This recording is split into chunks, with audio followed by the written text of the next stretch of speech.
আজকে আমি বাসায় কিভাবে হালিম রান্না করেছি সেটা আপনাদের কাছে শেয়ার করব।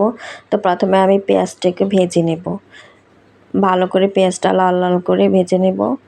আর এটার 3 ভাগের 1 অংশ আমি উঠিয়ে নেব। তো পেঁয়াজটা আমার ভাজা হয়ে গিয়েছে। তারপর ছোট ছোট পিস করা গরুর মাংস আমি রেখে দিয়েছি। এটাকে তেলের মধ্যে ভালো করে একটু নাড়াচাড়া দিয়ে নেব। তারপরে দিয়ে দেব রেডিমেড মাংসের মশলা। এটাকে একটু ভালো করে নাড়িয়ে তারপর আমি একটু পানি দিয়ে দেব।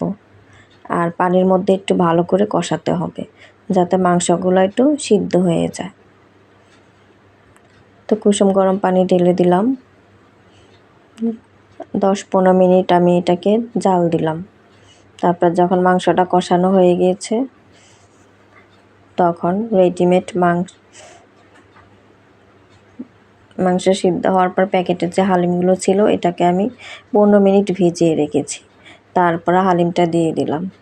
এটাকে একটু নাড়িয়ে গরম পানি দিয়ে দিলাম। তো চুলার আঁচটা একটু কমিয়ে নেব যাতে নিচে লেগে না যায়। তারপর এটাকে আমি 15 মিনিট ধরে ভালো করে সিদ্ধ করে নেব একদম। তো যখন এটা ঘন হয়ে গিয়েছে তারপর আমি এটাকে নামিয়ে নেব। এবার গরম গরম হালিম পরিবেশন করব। তো গরম গরম হালিম পরিবেশন করার জন্য প্রথমে আমি কুচি করা শসাগুলো দিয়ে দেব। তারপরে দিব লেবু আর পেঁয়াজ ভাজা যেগুলো ছিল এগুলো দিয়ে দেব।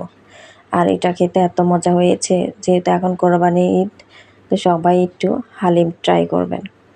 আর এটা খেতে অনেক মজা। আর 1 পিস লেবু পাশে রেখে দিলাম। যদি ভিডিওটা ভালো লাগে লাইক কমেন্টস দিয়ে পাশে থাকবেন। আবার দেখা হবে অন্য কোনো ভিডিওতে। সেই পর্যন্ত সবাই ভালো থাকবেন, সুস্থ থাকবেন। আল্লাহ হাফেজ।